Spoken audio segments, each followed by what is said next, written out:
We have reached the half-century mark in this wonderful series of Hitting for the Cycle. This is episode number 49. I am joined by my usual co-host, Ben Kruse. It's been a while since the two of us have done an episode together, Ben. Yeah, for those that don't know, I was working the U.S. Open tennis tournament for 2 straight weeks, 14, 15 straight days to be exact. So I am completely exhausted, but what a overall great tournament to work, and it was definitely a pleasure to do it. Wouldn't trade the world for anything. Was very grateful for the people that let me got this opportunity. But I'm glad to be back, Ryan. It's been a while. Want to thank Nick and Tom for holding the fort down for the last couple of weeks. I definitely was watching you guys do your thing the last couple of weeks on YouTube. So that was awesome to see. But yeah, we're back, and fortunate enough, we're actually back the night we have the Red Sox and Yankees play our last overall series. So it kind of turns out to be good for that. So how are you doing? I'm doing fine myself. I am ready for this regular season to end. I'm kind of anxious to just get to the postseason and see where teams are ending up. Obviously, there's a lot of close races all around the league, and it's exciting and nerve-wracking at the same time. So obviously, we got this big 4-game set between our two teams at Yankee Stadium this weekend, and we're going to talk about that and other things as well. But before we do, we just want to remind everybody to please follow Hitting for the Cycle on Facebook, X, and Instagram at HFTC ETB. Follow the Empty the Bench Podcast Network at ETB Network. Follow our YouTube channel, which is youtube.com/ETB Network. And finally, listen to us on whatever platforms you get your podcasts. And this episode is presented to you guys by Playback. Watching sports is more fun with others, but we spend too much of our time watching alone. Playback is a virtual space where communities can stream live sports together with everyone perfectly synced up. Creators can hop on stage, deliver their own play-by-play analysis and commentary, and invite viewers up for Q&A. Playback makes watching sports fully interactive and a social experience, from playing fantasy sports, repping your favorite players and teams, and watching with the commentators and communities you care about. Win or lose, sports are best enjoyed together. Join our community by going to playback.tv/ETB Network to find out more, including our live stream schedule. We're currently doing a lot of stuff recently now with football, as the football season is currently among us. And Playback and the ETB Network just had a partnership where we're going to be starting to stream the Sunday night and Monday night football games, as we currently just did one for the Jets and 49ers in week 1. And we do now have just access for the rest of the season with Playback and the night slates for Monday night and Sunday night and Monday night. And we'll see specifically, we have more kind of coming up, but make sure to take a look at that stuff on Playback. All right, so we're going to get into it, and the first topic is a little bit strange, and we're not going to talk about it too crazily, but the Rays and the Phillies, these two teams obviously met in the World Series 16 years ago in 2008, and they played and competed relatively peacefully. However, the same couldn't be said for this week, as the two teams battled out at Citizens Bank Park in Philadelphia. So on Tuesday night, September 10th, the two teams were facing off, and Edwin Uceta, I believe that's how you pronounce his last name. I think that's how you pronounce his last name. Right. Had a little bit of a meltdown in the bottom of the 8th inning against the Phillies. The score was tied 4-4 in that inning, and Uceta got knocked around. He gave up a tie-breaking 2-run double to the Phillies' Cal Stevenson, and that was followed up by a Buddy Kennedy RBI single. Trey Turner then hit a home run, and then Bryce Harper doubled, which brought up Nick Castellanos, and Uceta plunked Castellanos with a 96-mile-an-hour pitch right in the hip. And Castellanos took exception to that. He yelled at Uceta, and the benches cleared. Bryce Harper looked like he was on the verge of strangling the dude by the neck. And all hell kind of broke loose. So it was one of the more violent looking brawls of the season. It wasn't, one of the most memorable brawls in baseball history. Not like a Varitek or A-Rod level kind of brawl, but still it wasn't pretty. The Rays have had a frustrating season, and they were having a hard time playing the Phillies this week. And Uceta has now been suspended 3 games, and he was fined an undisclosed amount of money for his actions. And if you ask me, I think there was a little bit of intent on that pitch. I think with Yoshida and the Rays, they were just frustrated by not capitalizing on opportunities in this season. Phillies have had a tough year. Yoshida's actually had a very good year. He had an ERA of under 1 going into that inning. And Nick Castellanos was quoted after the game saying, "I had an overwhelming sense that I was about to get drilled." We all just got a sense of what it was. He just got ticked off that he got hit around and his ERA shot through the roof.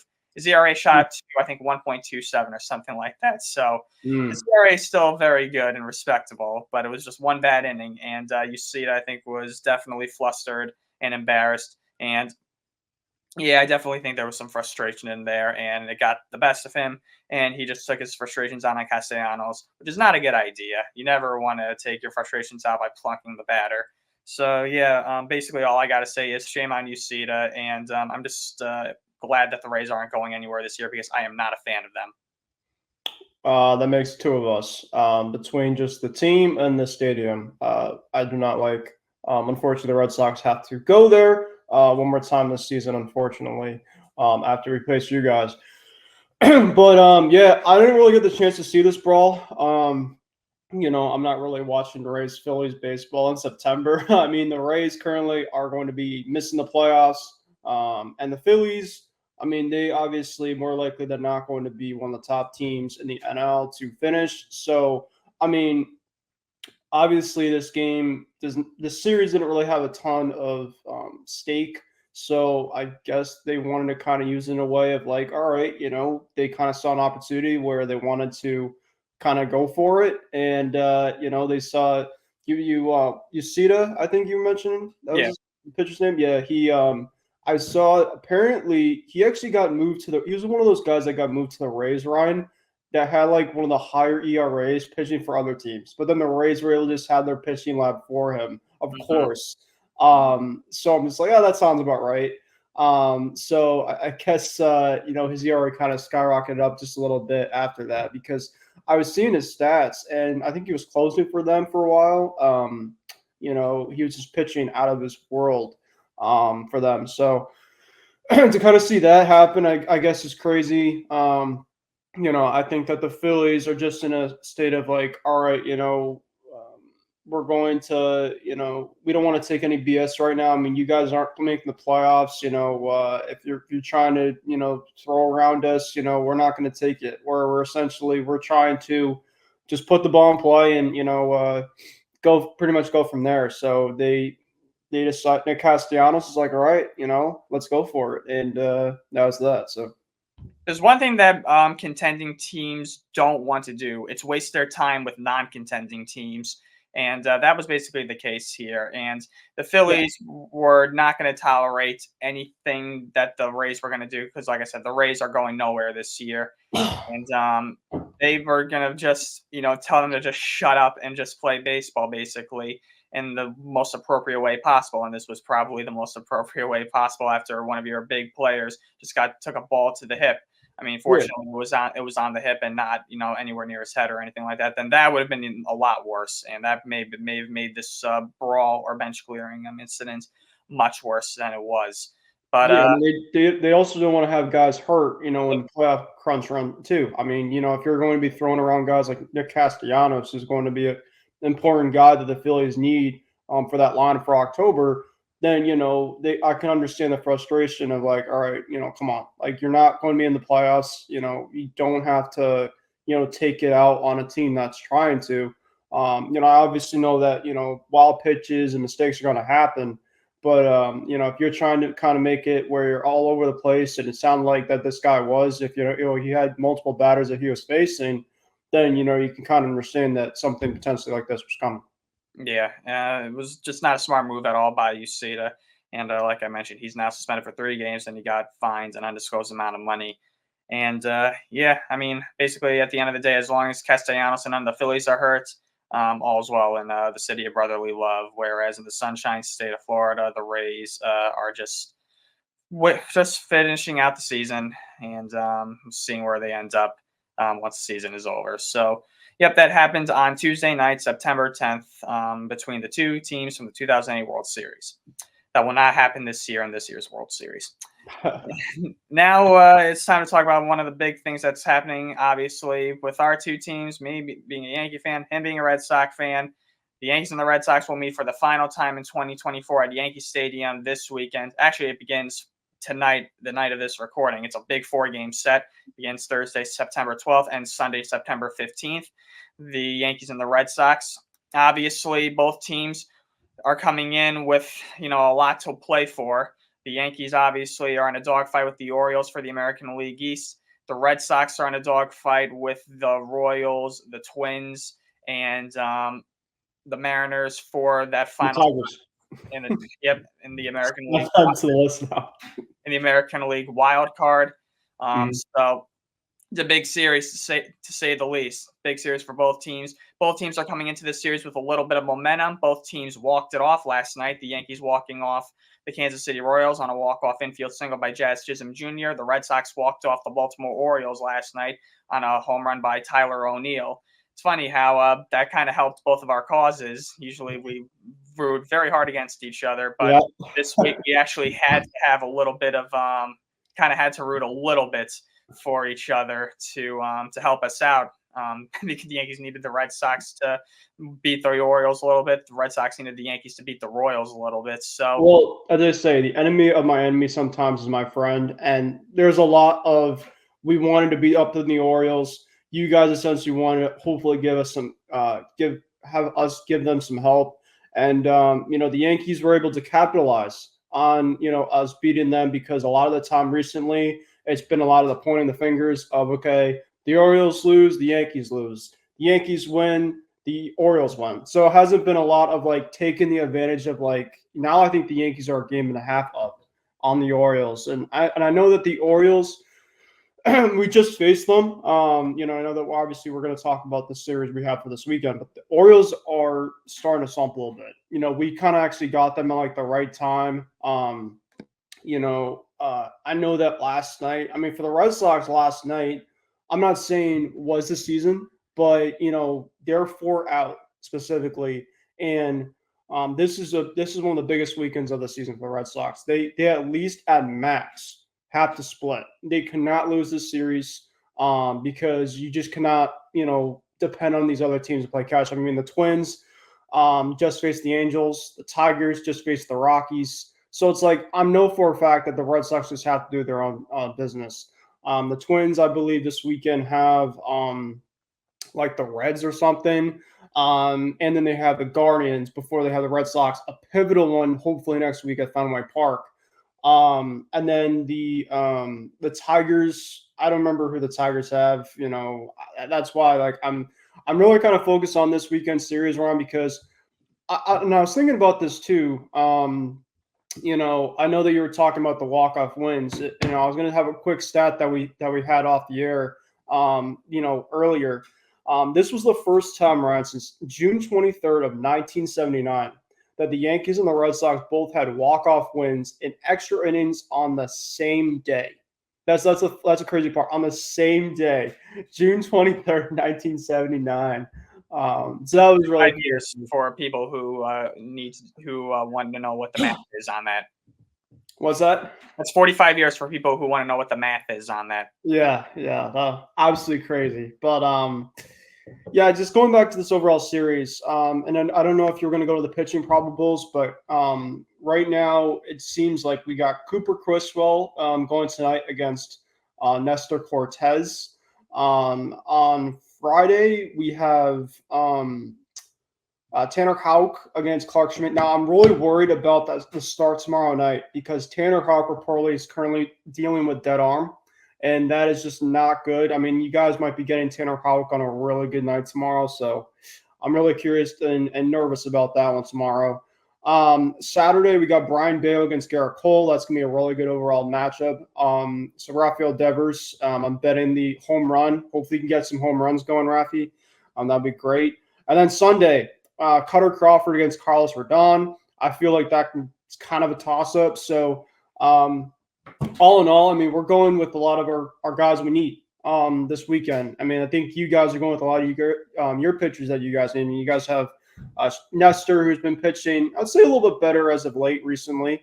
Cole obviously is Cole, and then Schmidt just came back and he pitched really well. And then Rodon, who's been up and down, but he's giving you guys some quality starts here and there. So it's going to be a good one. It's I think specifically in a 4-game series, and we could go into our predictions, I guess, at this point in time right now. I'm going to go with a split. 4 games specifically. I think personally, with the way that our teams are kind of stacked up right now, the Yankees, they really kind of pushed themselves to find a way to claw against that Royals team. Soto and Judge, I mean, if you want to talk about the kind of their cold streaks right now, but we might be getting them at like the right time. Of course, when I say this, it's going to bite me in the ass this weekend. Hopefully not. And then Stanton's coming back. He's been a little bit on the cold stuff. And then Jason Dominguez. Apparently, Aaron Boone said that Jason Dominguez cannot be facing against lefties. You don't have to worry about that this weekend, Ryan. It is more likely than not he's going to be facing 4 righties in a row. So I'm going to go with a split. I think if the split happens, I'll be content. I won't be satisfied. But especially if you're going to go on the road for the final Yankees-Red Sox series, I will take that. They just cannot lose it, and they cannot get swept. That's all I ask. Yeah, I mean, you read my mind. I have a split too. I think it's going to go, if I had to guess off the top of my head, I think it's going to go Red Sox, Yankees, Red Sox, Yankees. I think the Sox are going to win tonight. I think the Yanks will win tomorrow. I think the Sox will win Saturday, and I think the Yanks will win on Sunday. I think part of me is thinking the opposite. I think that we lose tonight. I think we win Friday. We lose the Cole start. That's going to be like a pitching duel, and then we beat Rodon on Sunday. Well, the fact that Cole's pitching on Saturday, that's why I have that as a loss. Because I mentioned this in an episode earlier this summer, how Garrett Cole just has not pitched well against the Red Sox as a Yankee. And we all know his history with Rafael Devers, and he even admits it. Devers owns him, and he doesn't. Yeah, I saw that. I was going to ask you. He doesn't even know what the hell to do. A reporter asked him for, I think it was for Hispanic Heritage Month or something like that. Yep. Which Hispanic baseball player gives you the biggest trouble? And without even hesitating, I don't even think the reporter finished the sentence. Garrett Cole said Rafael Devers right off the bat. So at least he's. I respect him a lot too for that. I mean, just like. Because the Red Sox have had some guys that the Yankees just completely own as well too. So I do really respect the honesty from Garrett Cole. All in all, I think he's one of the best pitchers in the game. You just sometimes have a guy that will absolutely kill you. MJ Melendez. You guys just facing the Royals. This guy specifically primed Barry Bonds against the Red Sox. We have to give him like Barry Bonds treatment. I don't know what in the world that he did to the Red Sox team. But I looked at his stats yesterday. He's batting like 380 against the Red Sox. You looked at you guys. Did MJ Melendez do anything really much against the Yankees? Didn't do anything this series, no. Okay, exactly. But don't worry, Salvador Perez killed us this series. Oh, but Salvy's good. That's the thing. MJ Melendez is batting like 230. He just goes crazy against the Perez hit against us. He fielded against us. I thank God we're done with him. I don't want to see him again. The Yankees did as good as they could against Bobby Witt too. Witt had a decent series. He didn't tear the cover off the ball necessarily, but I think he got like 1 or 2 hits in that play at the end. I thought if he made that play, oh my goodness, this is the fact that was insanity. That was a hell of an effort from Witt, and I thought they were going to get him. I thought they were going to get Birdie at home plate. As soon as he dove and caught that ball, I cursed and I went, God, you know what? And I was waiting for him. Birdie came back. Birdie came back, yes. Oh wow! Okay. Birdie's back. He's sporting a mustache now, and he got he just beat the throw. The throw wasn't a good throw, but Witt was off balance and he was on the ground and he had to be quick because Birdie can run. But Birdie made it safely. The Yankees took 2 out of 3 from Kansas City, which is a big series win for them. Series, yeah. The Yankees have been struggling to sweep opponents. They haven't swept a series since they swept the Phillies in Philadelphia back in July. So the Yankees have just had a hard time, and they haven't had like a long winning streak since that stretch in July where they took 2 out of 3 in Boston against the Red Sox and then swept the Phillies. They haven't had anything close to that, honestly. They've won like 2 games in a row and then they'll lose 1. They'll win they'll have a 4 win out of 5 game stretch here and there or something like that, where they'll win 2, they'll lose 1, and then they'll win the next 2. That's basically how it's been going for the Yankees for like the past month. It's been very frustrating how they just cannot get on an extended winning streak. And that's why I only have them earning a split against the Red Sox this season. I'm just the way the Yankees are, they're a very flawed team. And yeah, I mean, Judge and Soto, like you mentioned, have been slumping at the plate recently. Soto did hit a home run last night against the Royals, basically on 1 foot. He had Yeah, fouled that a was pitch off impressive. I saw that. he had fouled a pitch off his foot, and it was down in pain for, I'd say, a solid 2 to 3 minutes. And then he fought through it and then hit a bomb to right field. The guy is superhuman. And that was a big turning point in that game. The Yankees were just getting shut down by Cole Reagans. And the Yankees actually had not scored in like 15 and a third innings in the past 2 games. The Yankees had gotten shut down by Seth Lugo, who carved us up on Tuesday night. And Soto, got the crowd into it. Judge is in the longest homer list drought of his career. I think he's now at 13 or 14 games without a home run. He hasn't homered since going back to back with Soto and Stan against Colorado at the end of August. So it's been about 3 weeks now. And the pause patrol thing too, wasn't he like on calling this the curse of pause patrol? I have no idea, honestly, what that whole thing is about. I don't think nothing about that happened. I didn't know people were talking about it on social media like the curse of Yankee fans will look at anything to point as a reason for something. And that's the silly reasoning for this slump from Aaron Judge. But I do think Judge eventually will break out of this slump before. Think about it though, Ryan. Judge, like kind of the way he's doing right now, looked like he's been doing in October. You'd rather have him get out of this point in time. Yes, get out of it. Then have kind of what it's been in the past, where he's actually had a decent September, but then he's faded off in the time that you need him. Like this scares me. I think this should scare a lot of people. Like you kind of realize that Judge is not going to be like this by October if he's kind of like this now. I mean, I would be shocked if this kind of lingers on for another month, but we'll see. Yeah, I mean, Judge, it's been well documented, has not had a good overall postseason career. I think he's like a 211 career postseason hitter. He's had, like a decent postseason series here and there. He actually, when the Yankees and the Red Sox faced each other in the playoffs in 2018, he actually had a very good series, even though it was only the series only lasted 4 games. Judge was one of only a very few Yankee hitters who had a good series that series. So, he can hit in the postseason. My goodness, I apologize for my phone going off in the background again. But yeah, I think that the Yankees are gonna split with the Red Sox this weekend. And like I said, I think it's gonna go Red Sox, Yankees, Red Sox, Yankees. And it's gonna be big. I mean, a lot of Yankees do need to step up though on offense. It's not just Judge and Soto. Stan has been ice cold for a while now. And he's looked pretty bad at the plate. It looks like he's going through one of his cold spurts where he just looks completely lost at the plate, unfortunately. And, but I will say guys like Austin Wells have really stepped up. Austin Wells should definitely get some Rookie of the Year consideration this year. And Willie Abreu, not Colton Cowser. No, I definitely agree. Cowser has cooled off significantly. Oh my God, he maybe had like a couple base hits in this series, but like there wasn't anything to me that I was like, he's a Rookie of the Year type of caliber. I mean, he's decent, but he's not like Willier and Austin Wells is a stud. I'll be frankly honest. I mean, that guy should be playing every day that you can. I mean, I know Trevino, he'll have his time here and there, but he had a big sac fly last night. That side of the game, and the homer that he had the other night. I mean, that was just that was a moonshot. Yeah, he's had some timely hits with you guys for sure. And he's been in like the 4-hole too. So I mean, he's up in like the cleanup 5-hole, and he's producing really really well. So that's exactly a guy that you kind of need to be like consistent, for October, because then the guys in front, be doing their thing. So that's a really big thing for you guys right now, Rob. Yeah. Right? I mean, I definitely wish that the Yankees, though, would rotate him between catcher and first base just so you can give him some rest from catching every single day, but you keep him in the lineup. I mean, Rizzo hasn't exactly done anything this year, and I don't think it would be that big of a deal if you gave Rizzo a day off here and there and Wells at first base. Rizzo's also, not exactly a spring years old. I do think Rizzo has one more ounce of good baseball left in him that he can milk out at the right time.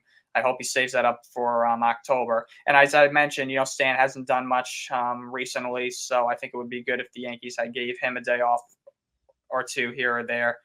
So yeah, I just wish that the Yankees would, take advantage of what they have with Austin Wells more and, rotate him between catcher and first base. But big series, to say the least. Yanks and Red Sox are fighting for their positioning in the playoffs. Yanks obviously have a playoff spot locked up. They need 7 more wins to clinch a playoff spot.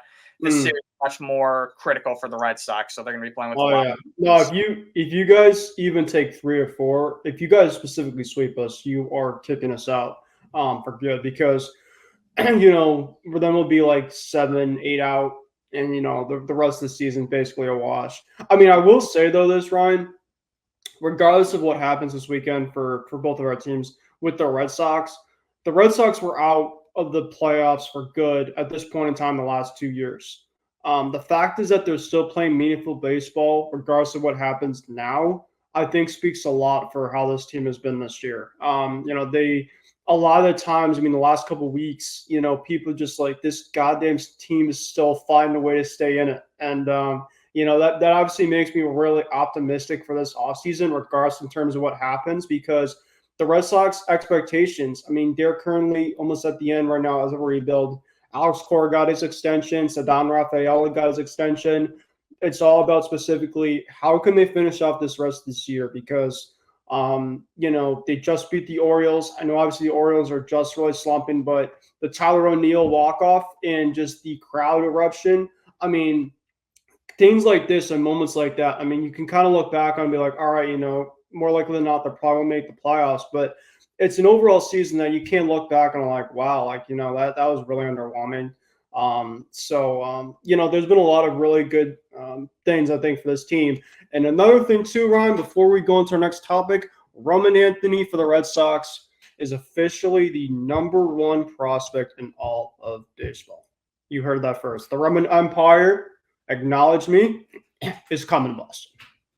Seems like you guys always land the #1 overall ranked prospect in baseball. You guys had Yohan Moncada a couple of years ago, who was ranked first overall, even though he's turned into an absolute bust with the White Sox. Boy, I don't even hear the guy's name anymore.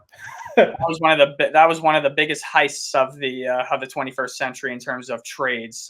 You guys completely robbed the White Sox, and the White Sox were dumb enough to pull that trade off with you guys. I actually said, even all the way back then when you guys made that trade, I said to myself, the White Sox just screwed themselves. There's no way that they're going to recover from this. And guess what? They haven't. They really have not. But that's a story for another day. So, yep, the Yankees and the Red Sox will meet for the final time this season, this weekend, 4-game set in the Bronx. Biggest series for both teams so far. Well, actually, probably the biggest series of the season, easily for the Red Sox. The Yankees have a bigger series at the end of the season against the Orioles. That's the biggest series for them. So now we'll move on, and we have some unfortunate news that we have to discuss. Ed Kranepool, Mets legend, one of the really like the first hardcore New York Met, like a lifelong New York Met. He played his entire career with the Mets from 1962 to 1979. Was a member of that miracle Mets 1969 World Series championship. He passed away on September 8th at the age of 79. Kranepool was an all-star from 1965, and like I mentioned, won the World Series with the Mets in 69, and he's a member of the New York Mets Hall of Fame. He finished his career with a .261 batting average, 118 home runs, so not a home run hitter, and 614 career runs batted in. And he was always a fixture at Mets ceremonies and Mets all-timers days. He was adored by Met fans, if I'm not mistaken, as well. And he once he finished his playing career, he worked as a stockbroker, as a restaurateur. I think I'm pronouncing that correctly. I have no idea, but and he also worked for a credit card processing company. So his baseball playing career didn't exactly like jump out at you. but he was, like your everyday, blue collar man who did play baseball back in the day. So I think that's why Met fans gravitated to him very easily. He was one of them basically, and he made it to the major leagues. So they found that easily relatable. Unfortunately, in his later years, he did have a lot of health problems. He had diabetes. He had an infection.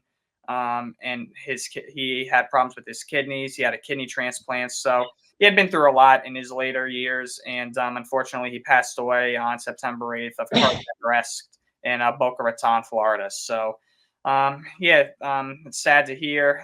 But Mr. Kranepool, he had a good life, and he did a lot with himself, and he did more. He did a lot in his 79 years on this planet. So, rest in peace to Ed Kranepool. Yeah, rest in peace to Ed Kranepool. He was one of the first Mets legends that came out of their franchise. And he was he spent his entire year with the Mets, but he was a first baseman and he also played outfield, so he was kind of a utility guy specifically around the field.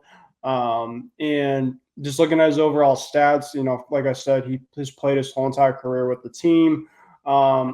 He had 16 home runs in 1966. That was the most home runs that he had in his whole entire career with the Mets. He really wasn't much of a power hitter per se, but he was definitely a difference maker all in all. He had 100 plus hits in multiple seasons with them in 1964, 1965, 1966, 1967. So a lot of his early days, he had his high number in terms of hits. So he was just all in all just a difference maker. He also was from the Bronx, so he was from the Yankees territory, but he played with the Mets his whole entire career. So rest in peace to Ed. This really, really unfortunate news. And my condolences and my prayers go out to his family. Yeah, me too. And actually, during a 3-year stretch from 1974 to 1976, that was probably the best stretch of baseball he had played in his career, and in limited playing time. From 1974 to 1976, he was actually a very good hitter. In 1974, he batted 300. In 1975, he hit 323. And in 1976, he hit 292. So that was a really nice 3-year stretch for Ed Kranepool.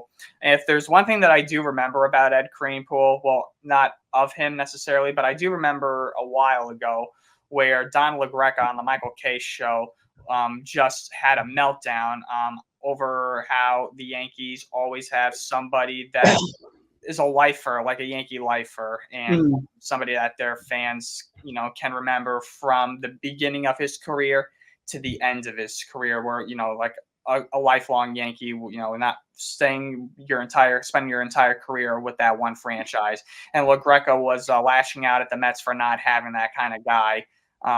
And he pointed out to Ed Kranepool as being the only guy that he can say has done that. This was before David Wright retired. Obviously, you can say that about David Wright, how he was a Met lifer. But before David Wright, it was really there weren't many Met lifers, and LaGreca just was so frustrated, and then eventually he was going, Ed bleeping Kranepool, screaming that on the air. That's awesome. That's how I kind of came across Ed Kranepool's name. If I had to be honest, I didn't know who Ed Kranepool was prior to that, but LaGreca introduced me to who Ed Kranepool was, and like you mentioned, he was really the first Met legend, and he'll always be remembered in Mets history. And again, rest in peace to Ed Kranepool, and our condolences go out to his family. And Kranepool was actually the first in Mets franchise history with 1,000. He's actually the all-time leader in games in Mets history with 1,853 career games as a New York Met, which is kind of great to think about. Like I mentioned, you had David Wright. He played a long time. Unfortunately, though, injuries kind of derailed his career from reaching even greater status. But Kranepool, he when you think of the Mets and you think of Kranepool, they just go hand in hand. And yeah, so Ed Kranepool passes away at the age of 79. Now we're going to talk about a record that was broken, and that was broken by Manny Machado. So Manny Machado is now the San Diego Padres' all-time home run leader, and he hit his 164th career home run as a member of the Padres. He accomplished this earlier this week against the Mariners, and good for Manny Machado. Obviously, Machado has been with the Padres for a while. It's kind of crazy to think how long he's actually been when you realize how long he's been with the Padres. He's been with the Padres since 2019, and he's really made himself at home there. And yeah, I mean, I can't necessarily say that I'm surprised by this. Well, the fact that the Padres, for being around as long as they have, that their all-time home run record was only 163. I guess that can be a little surprising given how many great players have come through that organization, such as Dave Winfield and Tony Gwynn. But Gwynn was never a home run hitter to begin with. But Dave Winfield always had a lot of power. Winfield had over 450 career home runs. But yeah, Machado is now the Padres' all-time home run leader. And Machado's done a lot in his career, but I honestly, if you ask me, I think he could always do a little bit more. Machado's always one of those guys who I look at and I think, yeah, you got the talent and you definitely got the skill, but like you got to show me a little bit more. I know you're capable of more. So I mean, Machado, I think has definitely, in terms of his overall career, for the most part, I think he's lived up to his bill. But I know that there's more in the tank that he's capable of doing that he just hasn't been able to show just yet. I mean, he hasn't won an MVP award, but that doesn't mean that he hasn't had great years. He has had great years, obviously, and obviously just hasn't been in a World Series just yet. So we'll see where it goes from here. But it's a good accomplishment. It's a very nice accomplishment for Machado, and we'll see where he sets the record, moving forward. I don't know how many more years in that contract he has with the Padres necessarily off the top of my head. But yeah, Machado's now the Padres' all-time home run leader. Yeah, congrats to Manny Machado. He signed a 11-year deal with them. Okay, so he's got plenty of years. Yeah, so he's pretty much going to be a lifer at this point in time with them.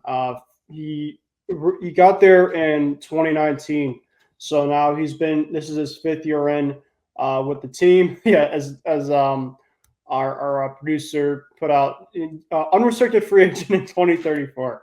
So long term for Manny Machado, but yeah, that's impressive for Manny. I mean, like you mentioned, Ryan, there's not been a lot of all-timers for the Padres that are massive home run guys. I mean, Winfield was one of them, but you look out in terms of on paper that what screams to you in terms of Padres and power, really. Tony Gwynn, like you mentioned, he was just more of a professional hitter.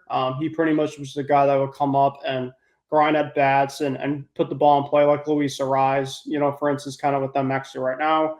But yeah, Machado is really the guy that I think he's incredible. Offensively, defensively. I know that I wasn't the biggest of fans with him. With the Orioles, of course, he went into Dustin Pedroia. And I think a lot of people kind of know what I'm getting at. So I had a little bit of a grudge against him. But we got our revenge against him when Chris Sale struck him out for 2018. The backdoor slider to complete our 2018 World Series run. So that was sweet poetic justice for that. But, all in all, he's a fantastic player.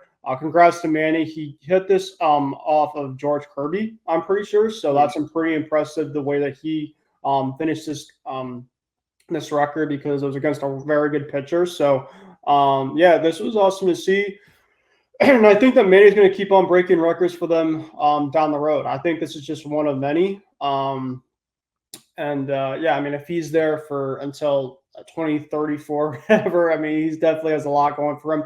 I think another thing that Manny just has to do is he has to win a World Series because that's one thing he has not done yet, at least that I know about. No. He's not won a World Series. And I think with that Padres team, they have a really good thing going for them, kind of what they have.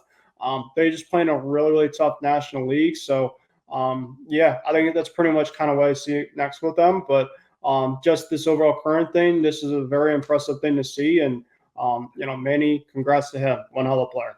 I think I said that he hadn't been in a World Series. I was wrong. He was part of that 2018 Dodgers National League championship team, so he has been to a World Series, but he hasn't won it yet. And like I mentioned, he hasn't won an MVP yet. And sometimes I think he's been overlooked for the MVP award here and there, to be honest. But I'm not denying his talent. I'm not denying his skill. Obviously, like you mentioned, when he was an Oriole, I couldn't stand him because he always killed the Yankees. And so, I'm glad we only see him 3 times a year. So that's always reassuring, and I can enjoy his skill from afar. And he plays with Xander Bogaerts too now, which is kind of funny because Xander was on the 2018 Red Sox team, and he won against Manny. And now they're obviously teammates. Mm-hmm. And Fernando Tatis Jr. We have to kind of talk about him, of course. Kind of keeping this as Padre-esque with Manny, breaking this.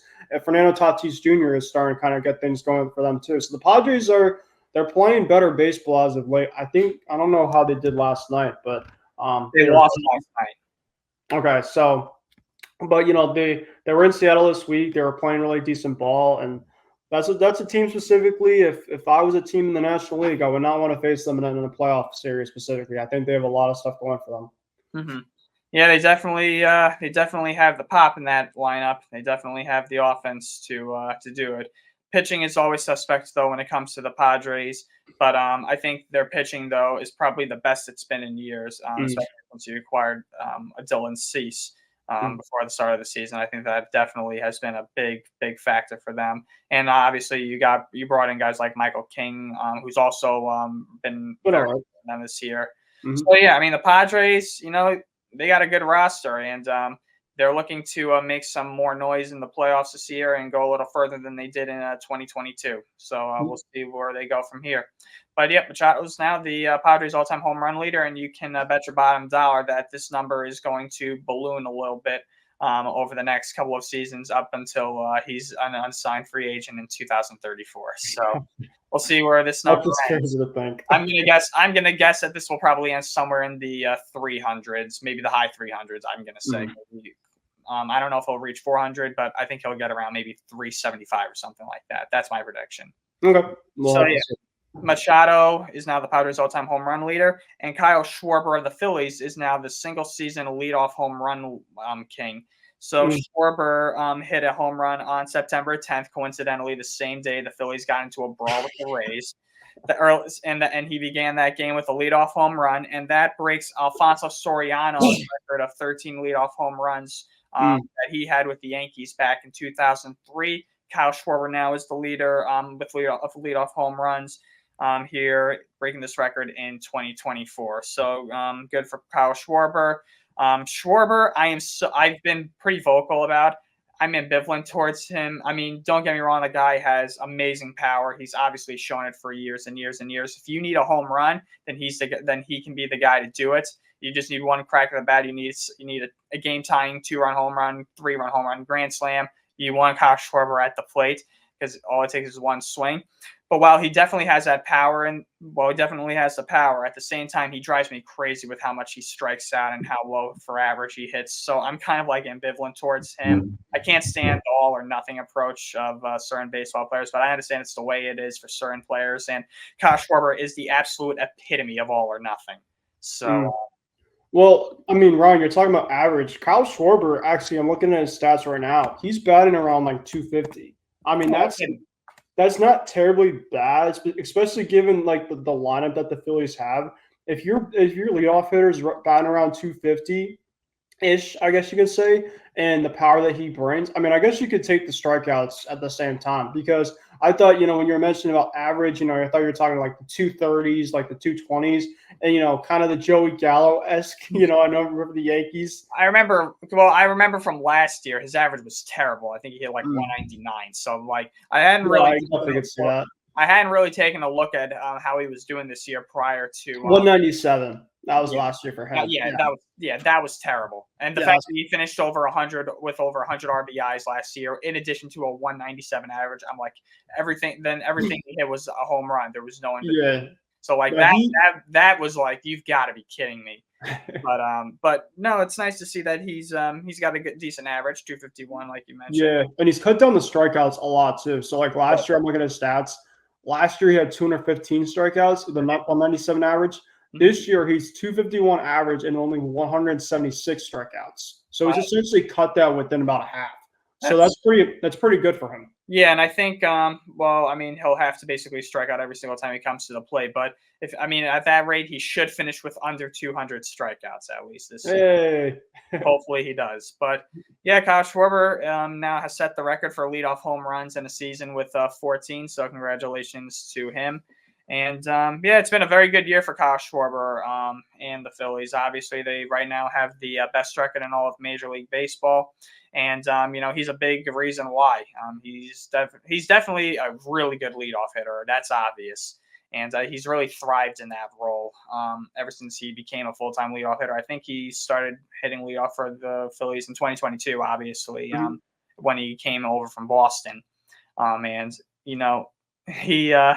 He definitely, when it comes time for postseason, I can't deny it. Schwarber has performed on the big stage. Oh, yeah. With every single playoff series that he's played in. I think he's had at least one home run in every postseason series that he's played in, or close to that, if I'm not mistaken. And obviously, it goes back to his days with the Cubs when, the Cubs broke the curse of the Billy Goat in 2016. So, yeah, Schwarber is always a threat, no matter what, no matter how high or low he's hitting for average. He's always a major threat at the plate. So I can't deny that. But, yep, so Kyle Schwarber has pushed Alfonso Soriano to second place. And that's a little sad to see. I loved Soriano. He was one of my favorites. He was a stud. I liked him, too, kind of from afar. I always mimicked his batting stance when I was little. always loved his batting stance. Did you ever see him play live, Soriano? Or I did only once. That was my very first Yankee game that I ever went to back in August of 2003. I still remember seeing him, and my father loved him. And obviously, that's when I really started getting into the Yankees and in baseball in general. Was 2003 when the Yankees traded for A-Rod in 2004, and I found out that Soriano had been traded. I was heartbroken. I didn't know anything about A-Rod. I was just getting into the Yankees, like I mentioned. I was only 6 or 7. I was only 7 years old, so I just remember, the Yankees made a lot of moves that off season. Most of them didn't pan out, and losing Soriano definitely hurts, but now looking back on it, I understand why they did it. It's obvious. Yeah. But I saw him when I made my trip to Chicago with my family. We went. My dad had a friend who was getting married, and we just came as a family for the ride. And we went to a Cubs game against the Giants with Barry Bonds was on his home run career stretch going. We were at one of the games that Barry Bonds hit 2 home runs there at Wrigley Field. Was really, really one of my favorite games to watch. And Soriano was playing with the Cubs as well as Derek Lee and other guys. It was really cool. Yeah, that's pretty sick to see 2 home runs from Barry Bonds. Yeah, that's pretty sick. And not many people. I know I can't say that. So that's pretty, I'm jealous to hear that. I wonder where those balls landed. They were poked. Nice. So yeah, Schwarber now is the leadoff home run leader in the season, and we'll finish it up around baseball. So right now today is September 12th. And we're getting into the final 2.5 weeks of the season. The season is almost over, and like I mentioned, it's an exciting time.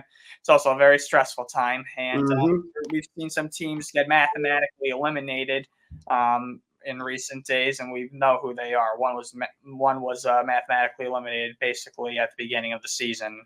You know which team I'm talking about, but yeah. Where the standings sit right now, the Yankees lead the charge in the American League East at 84-62, a game and a half over the Orioles. If the Yankees could get to 2.5 games, that'd be incredible. It seems like the Yankees can get no higher than a game and a half in this game, in the games behind column. Even if they do win tonight, I have a feeling the Orioles will win and keep up. I just don't see the Orioles falling behind any. Well, think about it this though, Ryan. We need the Orioles to lose this weekend because the Tigers are I'm sorry. Yeah, they're facing the Tigers this weekend. We need the Orioles to win this weekend against the Tigers. So we're going to be flipping opposites I know early on the week we were kind of going on the same page. This weekend we're going to be flipping on the opposites around. So unfortunately that's going to have to work out, but we'll see. Yes, so the Yankees are at 84-62. The Orioles are in second at 83-64. The Red Sox are in third place at 74 and 72. The wild card, they're 4 games back, so yeah, every game is crucial. Alex Cora said it in his press conference last night. It's getting harder and harder, and it's they're running out of time, obviously, as the season dwindles down. But they're going to give it all they got. I have no doubt in my mind. The Red Sox have given the Yankees a hard time all year. So it's going to be a hard. It's crazy how we're all. It's like a 500 record between two teams. The Red Sox, I think, are only a win up. It's like 5-4. So it's going to be, like I said, I think it's going to be a split. It's going to be neck and neck, and it should be a really fun. Yeah, yeah. You guys should be 4-5. If it wasn't for Clay Holmes blowing that save in that game that we went to back. And look, our old friend Clay Holmes. I'm still pissed. Tonight too, almost. Yeah, Holmes has now increased his blown saves total to 12, by the way, after his performance last night against the Royals. I think he's like 3 away from setting the all-time record for blown saves. That's crazy. Oh, my goodness. Oh, God. I can't I don't trust him, and I don't trust Mark Leiter Jr. in the playoffs. So those 2 guys scare me half to death. So that's where the Red Sox are at. And then the Rays are at 71 and 75. They're in 4th place. They just got swept by the Phillies. Tough season for Tampa Bay. And in the last place are the Blue Jays at 69 and 78. I actually just want to touch on the Blue Jays very quickly because Bowden Francis actually took a no-hitter I know. in the 9th inning against the Mets yesterday, September 11th. And this was the second time, and I think in like 2 weeks, he flirted with a no-hitter going into the 9th inning. And for the second time in 2 weeks, he lost it on a home run. It was the first guy too in the 9th. It's like he was just cruising for 8 straight, and then the first guy comes up. Lindor absolutely nukes one out, and then Taylor Ward beforehand.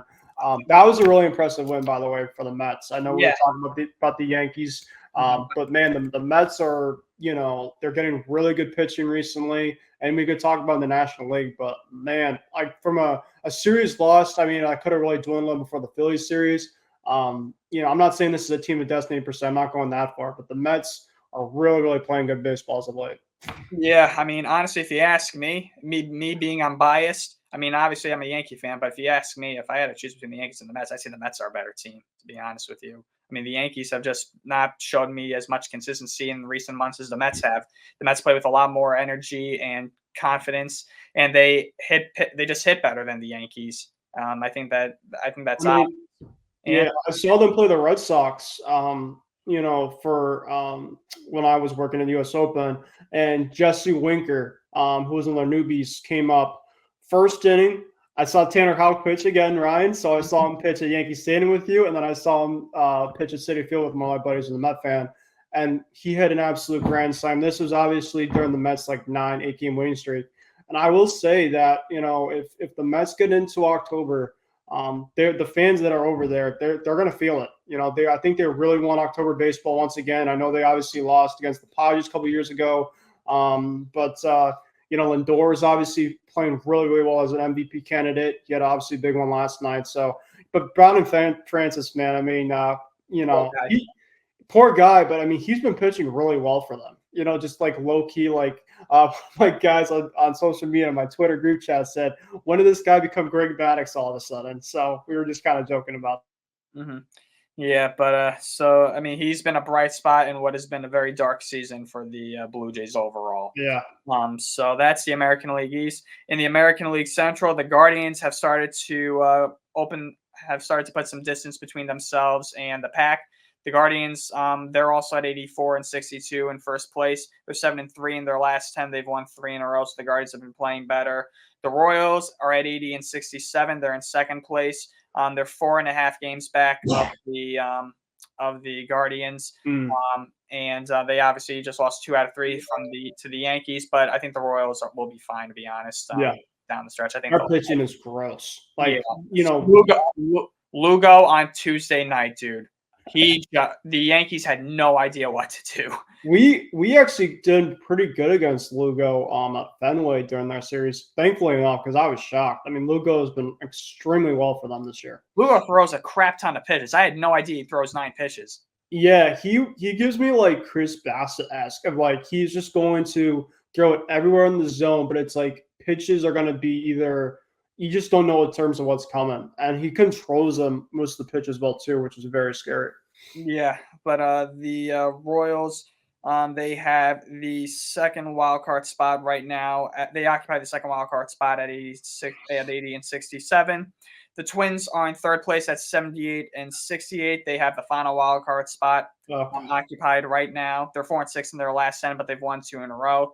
The Tigers, this has been a very nice season for the Tigers. AJ Hinch, I think, is going to get some manager of the year consideration, honestly. I mean, the Tigers are going to go to the playoffs, but, they beat us 2-3 couple weeks ago. And I thought at first, and a lot of people are like, well, you lost the series to the Tigers. The Tigers, I think if they can add some like offensive like punch in their lineup, they could be a force to be. I'm not saying like they're going to go out and win the American League or the World Series, but they can be a really fun force for years to come. Because I do think that they have something really special going over there. And they got Scooble at the top of the helm, and maybe who knows? Maybe they go to getting like a Corbin Burns. I don't know in terms of their money per se, but I know a lot of people have been throwing out Alex Bregman's name. Maybe he can come back and be with AJ Hinch again. So they have some options there. I'd be really curious to see how they do this offseason. So, yeah, they're in fourth place. So those are 4 winning teams in the American League Central, 4 teams with a winning record, which means all of the losses need to come to one team. And that brings us to the White Sox. Get ready for this. The White Sox are 81 games under 500. Oh my God. 81. That's half a regular season in Major League Baseball. They are a historic 33 and 114 losses. It has to be the worst team in MLB history, Ron. Like it has to. It's going to be. They are going to be. When all said and done, they're going to be one of the worst teams in Major League Baseball history. Maybe the second worst. I think the only team that could be worse is the Cleveland Spiders of 1899. And they at least had a nice excuse for why they were so bad, because their owners purchased the St. Louis. I think they purchased the Cardinals or the Browns or something like that. The Spiders of 1899 were 20 and 134. But the reason for that was because their owners bought another team, and they took all of their good players from Cleveland and brought them over to St. Louis. And basically the Spiders were stripped nude, and they were so bad. And obviously they at least had a good reason. The White Sox have no good reason whatsoever. And